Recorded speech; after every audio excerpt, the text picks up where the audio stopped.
Salam saudara-saudara, berjumpa kembali bersama dengan saya di channel TV Kabar Baik, channel kita bersama. Saudara, apa kabar kita semua? Kiranya kabar kita selalu baik-baik saja. Dan saya juga berterima kasih kepada teman-teman yang sudah mendukung channel ini dengan cara like, komen, dan juga subscribe, dan juga share. Itu artinya saudara sudah mendukung pelayanan ini. Saya hanya bisa berdoa kiranya Tuhan memberikan kepada saudara kedamaian, sukacita, kesehatan, dan juga umur panjang. Saudara, video kali ini saya membagikan bagi kita video cuplikan yang mana firman Tuhan mengatakan semua yang tertutup akan dibuka dan semua saudara kebohongan-kebohongan akan diungkap satu persatu. Dan kita akan menonton cuplikan bagaimana seorang ustaz yang selama ini adalah Kristen dan sekarang sudah jadi mualaf yang menjelekkan bahkan membelok-belokkan kebenaran Alkitab. Bahkan di sini sang ustadz ini mengatakan bahwa orang Kristen itu adalah saudara seimannya.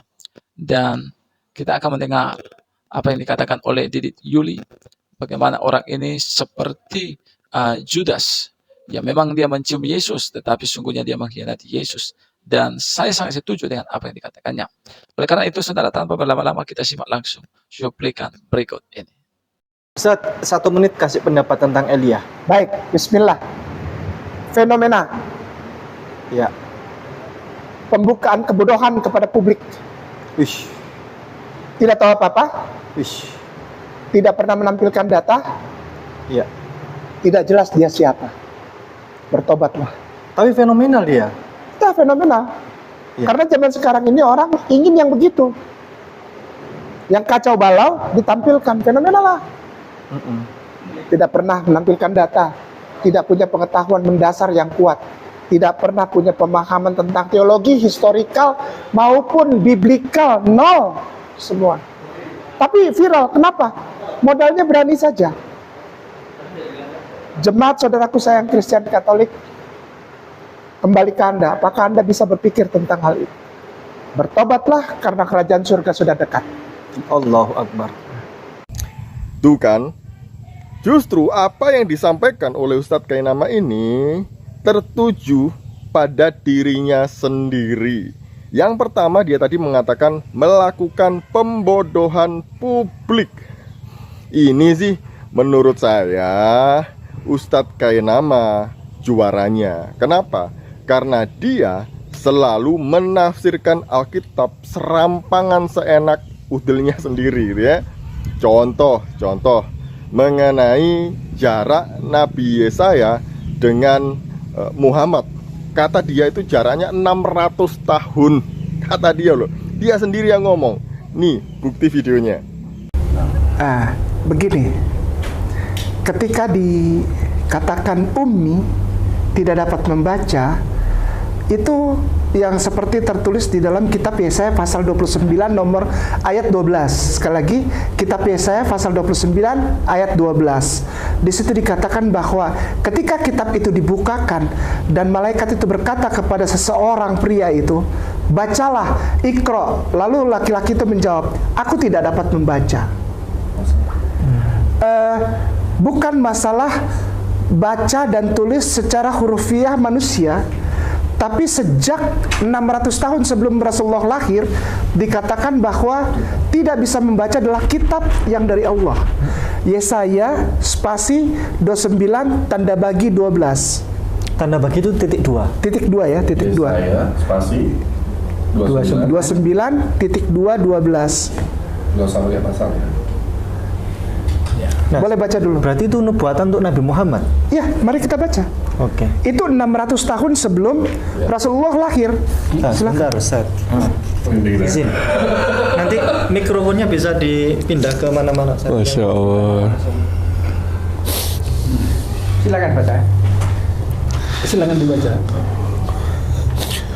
Yesaya 29:12. Dan apabila kitab itu diberikan kepada seorang yang tidak dapat membaca dengan mengatakan, "Baiklah, baca ini," maka ia akan menjawab, "Aku tidak dapat membaca." Ma'ana qari. Ya, itu nubuat yang semua senang. Iya. Iya. Saya Itu jadi ingat saksi. ketika Jibril datang. Ya, Nah, ini jawaban Rasulullah. Ada di Yesaya. ada. Yesaya itu jaraknya 600 tahun sebelum Rasulullah lahir, yaitu tahun 571 Masehi. Allahumma sholli ala Muhammad. Itu kan, Nabi Yesaya itu jaraknya dengan Muhammad bukan 600 tahun. Kenapa?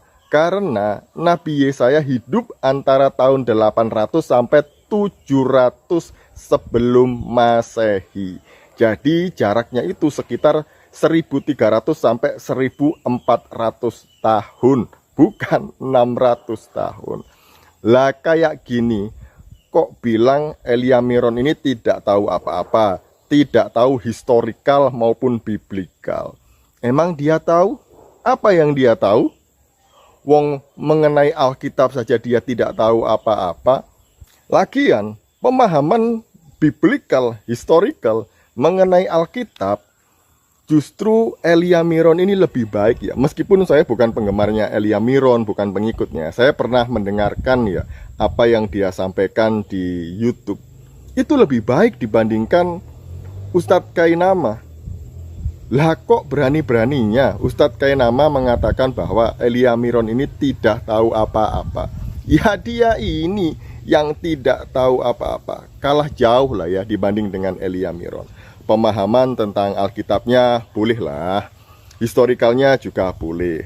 Memang Elia Miron tidak pernah menampilkan ini sumbernya dari mana, begitu. Tidak. Tapi yang dia sampaikan itu betul, meskipun tidak pernah menyampaikan literaturnya dari mana. Ya saya maklum karena dia ini memang bukan berasal dari kalangan teolog ya. Dia tidak pernah sekolah teologi.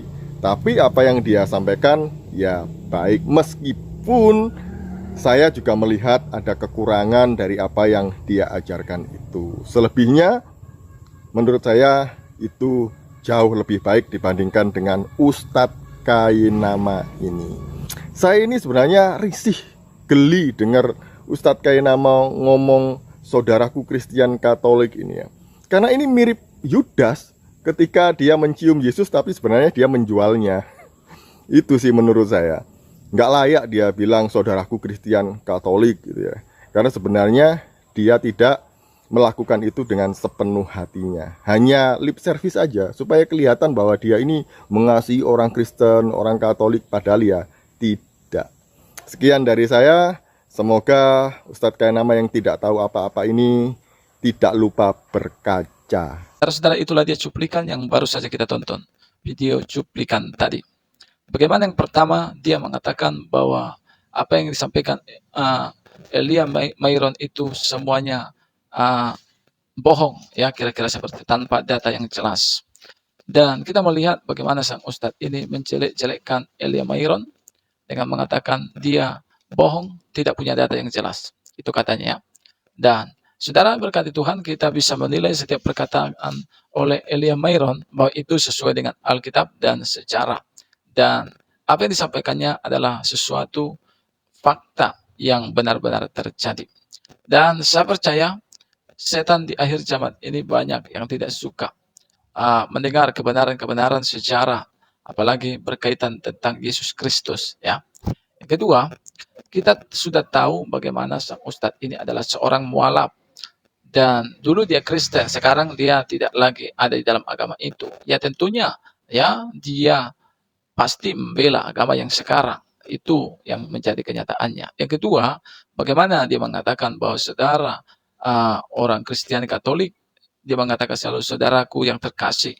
Dan ini sebenarnya sama seperti seorang yang bernama Judas di Alkitab. Dia mencium Yesus, tetapi sesungguhnya dalam hal kebenarannya dia itu menjual Yesus. Di situ ada kemunafikan. Sebabnya teman-teman dimanapun saudara berada, hati-hati terhadap penyesatan yang begitu merajalela. Dan hati-hati saudara, kita harus bisa membedakan mana kawan dan mana lawan. Itu sebabnya kita tidak perlu berperang dengan memakai pedang dan lain-lain sebagainya. Yang perlu kita lakukan hanyalah berdoa. Firman Tuhan mengatakan, hendaklah engkau cerdik seperti ular dan tulus seperti merpati. Inilah perintah daripada Tuhan kepada kita. Kiranya Tuhan memberkati kita. Sampai jumpa di video selanjutnya. Shalom.